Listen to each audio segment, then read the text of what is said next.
আমি খুব খুশি হয়েছি। জামাত প্রত্যেকটা শহীদের ঘরে ঘরে চলে গেছে, সরকারও যেতে পারে নাই। আমি এক হিন্দু পরিবার হয়ে তারপরে জামাতে ইসলাম আমাকে সহযোগিতা করেছে। এই আমাদের মতো পরিবারের পাশে যারা দাঁড়িয়েছেন তাদের আমরা অনেক অনেক দোয়া করছি। আমার স্বামী শনি এক রায় গুলিবিদ্ধ হয়ে মারা যান। আমি এক হিন্দু পরিবার হয়ে তারপরে জামাতে ইসলাম আমাকে সহযোগিতা করেছে। আমার এক ছেলে এক মেয়ে। আমার স্বামী মারা গেছে, আমি আমার স্বামীর বিচার চাই। আমার শেখ হাসিনা দেশে আনি, তার আমি বিচার চাই। আপনারা তার বিচার করবেন, তার আমি ফাঁসি চাই। আমার সন্তানের দায় কে নেবে? আমার ওদের ভবিষ্যৎ আছে। আমার মায় কোনো অপরাধ করে নাই কা, তারপর আমার মারে গুলি করে মারছে। আমার মায় না কোনো রাজনীতিতে জড়িত ছিল, না কোনো রাজনীতি করছে, তারপর আমার মারে গুলি করে মারছে। সারা জাতির কাছে আমার মার বিচার চাই, সরকারের কাছে আমার মার বিচার চাই। আমার ভাই একজন কর্মজীবী ছিল, তারপরও তার ছাত্রদের জন্য খুব মন কাঁদতো। প্রতিনিয়ত সে ভিডিও এবং ফেসবুকের বিভিন্ন খবরাখবর দেখে খুবই গর্জে উঠত এবং বলতো, এটা কেমন, নিজের দেশের মানুষের হাতে নিজেদের ছাত্ররা এইভাবে খুন হচ্ছে। সবসময় বলতো যে অভিভাবকদেরও পাশে দাঁড়ানো উচিত।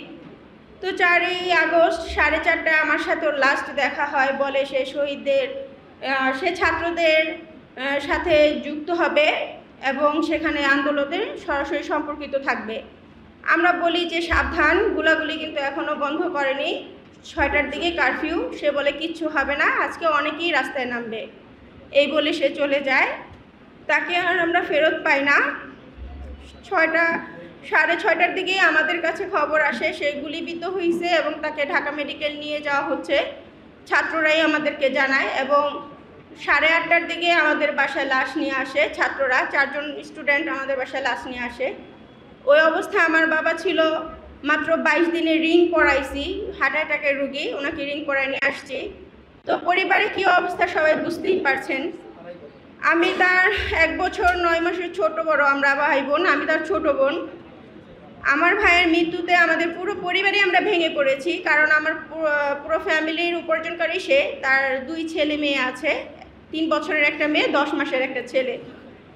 তো আমাদের পরিবারের অবস্থা কি সেটা সবাই বুঝতে পারতেছেন। নিজের দেশের মানুষের হাতে এইভাবে হত্যা করা হয়েছে আমার ভাইকে।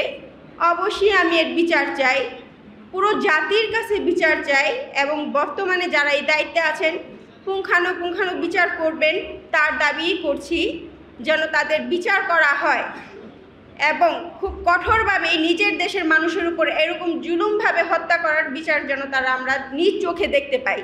পরকালে আল্লাহর কাছে বিচার দিয়ে রাখছি, সেটা তো হবেই, কিন্তু জীবিত অবস্থায় এই দেশে থাকা অবস্থায় এবং যেখানেই পালিয়ে আছে এই দেশের মানুষ যেন তাদের না ছাড়ে। আমার দাবি সবার কাছে, আপনারা কেউ কোনো শহীদের, সকল শহীদের মর্মতা এবং সহবেদনার সাথে জ্ঞাপন করতেছি যেন আপনারা কেউ তাদের না ছাড়েন, তাদের বিচার সবাই যেন পান এবং আমাদের মতো আমরাও যেন পাই, এই দাবি সবার রাখবেন। সবাই তাদের বিরুদ্ধে একটা ব্যবস্থা গ্রহণ করবেন। আমরা করেছি, ইনশাল্লাহ আপনারাও এটা করবেন। এবং অন্যথায় আমি জানাতে চাই, এই আমাদের মতো পরিবারের পাশে যারা দাঁড়িয়েছেন তাদের আমরা অনেক অনেক দোয়া করছি এবং অনেক ধন্যবাদ জানাচ্ছি। এভাবেই যেন তারা সব সময় আমাদের পাশে, অনেক পরিবারের পাশে এবং দরিদ্র অনাথের পাশে যেন তারা দাঁড়াতে পারেন। আল্লাহ যেন তাদের সহায়ক হন। আসসালামু আলাইকুম। আমার ছেলে যে আমার বুক খালি করছে, সবার জন্য তার কাছে আমি বিচার চাই, হাসিনার বিচার চাই। ধন্যবাদ আপনার কাছে। আমার ছেলে 18/7/2024 রোজ বৃহস্পতিবার রাত 9টায় যাত্রাবাড়ি পকেট গেট এখানে পুলিশের গুলিতে নিহত হয়। তা 18 তারিখে তো এই ঘটনা ঘটছে, 5 তারিখে দেশ স্বাধীন হইল। আমরা তো জানতাম না যে দেশ স্বাধীন হইল। এই 18 দিন 18,000 বছর গেছে আমার। কি যে যন্ত্রণা, কি যে কষ্ট। আমার বড় ছেলে একদিন রাত্রে বলতেছে, আব্বা চলো না আমরা অন্য কোনো একদিন বলে থাকি। মানে এত কষ্ট তো যন্ত্রণা, হুমকি ধামকি, মানে ভাষায় প্রকাশ করার মতো না। আর ছেলে হারানোর বেদনা, এটা আল্লাহ যাতে আর কারো কোনো না দেখে।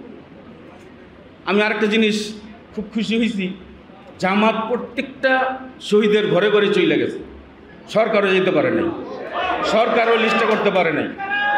সরকার কি এর ওয়েবসাইট দিছে, সরকার কিসের ওয়েবসাইট দিছে, আমরা ওয়েবসাইট বুঝি না। কে কয়েকজন বুঝি? রিক্সাওয়ালা, ঠেলা গাড়িওয়ালা, গরিব, ভিক্ষুক মারা গেছে, ওরা বুঝে জানে? সরকার ওয়েবসাইট দিছে, ওয়েবসাইটের নাম দিছে, এই ওয়েবসাইট ফর্ম পূরণ করেন, ঢাকা মেডিকেলের কাগজ লাগবে, সরকারি মেডিকেল কাগজ লাগবে। ওই সময় মেডিকেল তো দূরের কথা, কবর দিতে গেল মানুষের বুকটা কাঁপছে, কেউ সাহসে কথা বলতে পারে নাই। আমার সাথে আমার আত্মীয় স্বজনও কথা বলে নাই ভয়ে, যে তার সাথে কথা বললে আমি বিপদে পড়ে যাব। এখন আপনারা যে লিস্টটা তৈরি করছেন, আপনাদেরকে ধন্যবাদ। এই লিস্টটা আমাদের তরফ থেকে সরকারের কাছে পৌঁছে দিবেন। অনেক শহীদ পরিবারের নাম সরকার খাতায় নাই, সরকার হয়তো সঠিকভাবে লিস্ট করব, আর নাহলে আপনাদের লিস্টটাই তারা নিব। আপনারা যে বারবার গেছেন, আপনাদেরকে ধন্যবাদ, অনেক অনেক ধন্যবাদ। আমাদের খোঁজ খবর নিছেন, একবার না আপনাদের লোকজনকে কতবার গেছে যেটা বলার বাইরে। এগুলি আমার বক্তব্য শেষ করছি। আসসালামু আলাইকুম। আমার 5 মাসের একটা বাচ্চার আমরা গেছি, আমি আমার কাছে আমার খোলা বেদনা, আমার হাজবেন্ডের জন্য বিচার চাই। আমি আর কথা বল